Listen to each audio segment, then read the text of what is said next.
Membuat cilok kenyal walaupun dalam keadaan dingin dan ini versiku. Hai hai, kembali lagi di video keseharian aku. Kenapa aku bilang ini versiku? Soalnya kan banyak ya cara membuat cilok itu dengan cara yang berbeda-beda tergantung dari selera masing-masing orang. Dan aku pun juga sering banget membuat video membuat cilok ini soalnya ya kegiatan aku sehari-hari berjualan cilok di rumah ya, hitung-hitung buat tambahan belanja anak-anak. Dan di sini aku tidak terlalu banyak ngejelasin bagaimana cara membuat ciloknya, soalnya ya videonya itu kan sudah banyak banget, pasti isinya pun sama karena cara pembuatannya pun juga sama, nggak ada yang kurubah sama sekali. Karena menurutku membuat cilok dengan cara seperti ini walaupun dalam keadaan dingin tetap kenyal, nggak alot sama sekali. Ya adalah alotnya karena kan terbuat dari tepung tapioka juga, maksudnya itu model nggak terlalu yang keras banget gitu loh. Untuk bahan-bahannya sudah kutulis dalam video, jadi kalian tinggal baca aja. Semua bahan-bahan tadi dicampur kecuali tepung tapioka ya. Dan ini aku membuat untuk takaran yang setengah kilo. Jadi kalau kalian mau membuat kelipatannya ya tinggal dikalikan aja untuk bahan-bahannya. Dan untuk takaran airnya ini harus pas dulu teman-teman. Kalau misalnya kebanyakan air, adonannya akan lembek dan lengket di tangan, terus ngebuletinnya itu susah.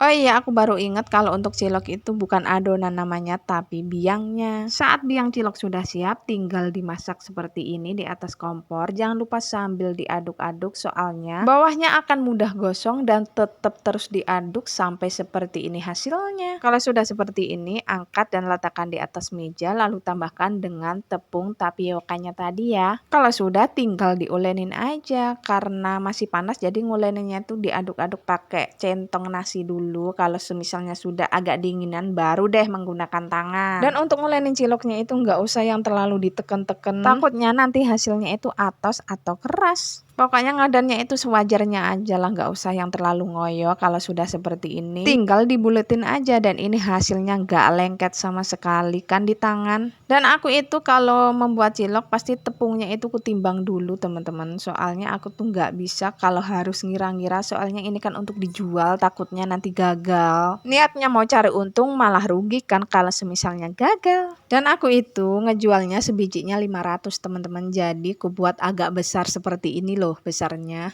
Dan untuk takaran setengah kilo tepung tadi aku mendapatkan sekitar 60 biji cilok. Lumayan kan kalau dijual bisa dapat uang 30.000. Karena sudah selesai jadi ciloknya tinggal direbus ya teman-teman. Jangan lupa saat ngerebusnya itu di airnya ditambahkan dengan sedikit minyak goreng supaya ciloknya nggak lengket satu sama lain. Dan memasukkan ciloknya setelah airnya mendidih, jangan lupa sesekali sambil diaduk. Kalau ciloknya sudah mengapung seperti ini lalu tiriskan aja ke dalam wadah. Udah selesai membuat ciloknya, tinggal dikukus aja. Kalau semisalnya ada pembeli minta cilok panas kan tinggal dinyalain lagi kompornya. Dan di sini aku menggunakan 2 saus ya teman-teman. Yang pertama saus tomat pedas dan juga saus kacang. Tapi biasanya pembeli itu lebih suka menggunakan saus kacang, katanya lebih enak.